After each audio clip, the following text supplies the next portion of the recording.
في أحضان أرض مصر حكم العثمانيين لمصر. شهدت البلاد سلسلة من الحروب والصراعات التي تجلى فيها براعة القادة العسكريين وقوة الجيوش العثمانية.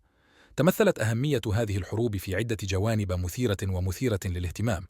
أولاً، جاءت معركة القاهرة عام 1517 كنقطة تحول استراتيجية، حيث شهدت سقوط الدولة المملوكية وسيطرة العثمانيين على مصر.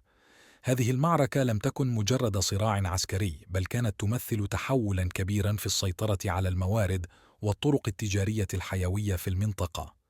ثانياً، شهدت مصر خلال حكم العثمانيين صراعات مع الدول المجاورة مثل الدولة الصفوية والإمبراطورية الروسية، حيث تحددت خلال هذه الصراعات حدود النفوذ والسيطرة في مناطق متعددة من الشرق الأوسط وشمال إفريقيا.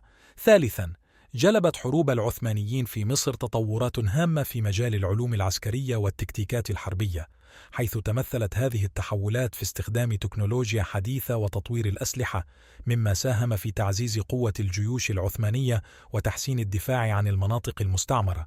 باختصار، كانت فترة حكم العثمانيين في مصر فترة حافلة بالحروب والصراعات التي لها أثر عميق في تاريخ المنطقة والعالم، وتعكس البراعة العسكرية والاستراتيجية التي تمتاز بها الإمبراطورية العثمانية في تلك الحقبة الزمنية.